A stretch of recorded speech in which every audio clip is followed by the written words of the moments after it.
sponsored by Blackmagic Design, the world's highest quality products for the feature film, post and broadcast industries. Blackmagicdesign.com.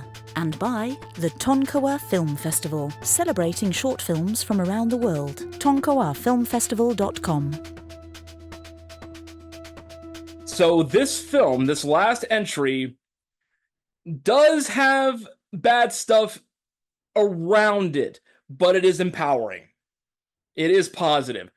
This is the German entry for international feature, The Seed of the Sacred Fig. It's a political thriller. It was written and directed by Mohammad Rasoulof, who basically had to film this in secret and then smuggle the film out of Iran to finish it in Germany because he was going to be arrested for making this film that questions the regime.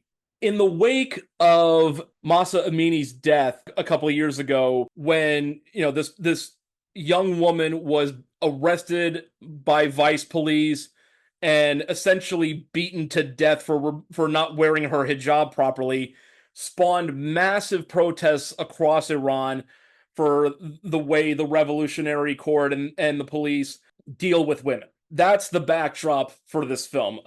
You have Iman, played by Misak Zara, who does a fantastic job here. He's an investigator, and he's just been promoted to a job as an investigative judge in the Revolutionary Court. He thinks it's because he's earned the spot for after 20 years of loyal service, but really he's being set up to fail because the administration is going to crack down on protesters, and they want him to literally sign hundreds and hundreds of death warrants for all these people who dare speak out against the Ayatollahs. Iman is a deeply faithful family man. He loves his wife Najmeh and his two daughters Rezvan and Sana, as well as their friend Sadaf. He's been a very loving, supportive father for a long time. But the stress of all this situation and the powder keg that's being lit in Tehran drives his daughters and Sadaf to join the protests, to fight back against the way women are treated in Iran. At one point, Iman has his gun stolen. He's issued a gun by the government as a means to protect himself, and he's told to be as anonymous as possible, get his family off of social media, don't give away any information where people could show up to his house. But if they do, he's got a gun. That gun goes missing. Chekhov is dancing in his grave rather than rolling. And the question becomes, who took the gun and why? Did he just misplace it, which would be his own fault, and therefore the reason, more than enough reason for his bosses to fire him because they set him up to take a fall?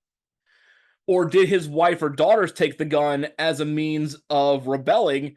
And if so, at what lengths will he go to get it back? Will he, in essence, interrogate and maybe even torture his own family to keep the regime propped up? It's very Hitchcockian for a good deal of the runtime. And then in the third act, when things come to a head, it stops being Hitchcockian and goes full Kubrick.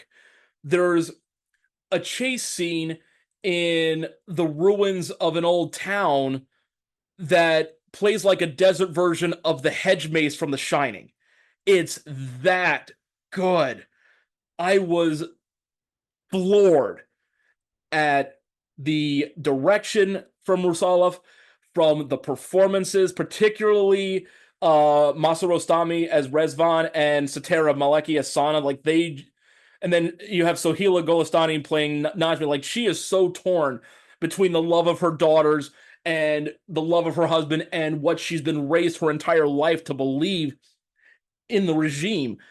There's so much intellectual and emotional honesty on display here that while there is clearly a villain here, everyone's perspective is understandable, even the most regressive authoritarian one.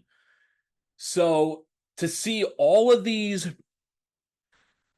conflicting viewpoints come together in what could be an act of very tragic violence while we watch literal footage that was smuggled out of Iran and posted on social media of the police beating and killing protesters in the streets. They used the real footage that people captured on their phones.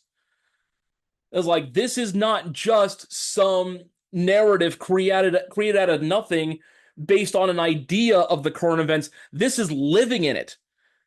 And the fact that the director himself had to flee the country to avoid prison just for making this movie is something truly extraordinary. Like, I know that Emilia Perez out of France with Selena Gomez and Zoe Saldana, like, that's getting a lot of the press and marketing for international feature, but for right now, this is my front runner. The seed of the sacred fig, do they ever explain what that is?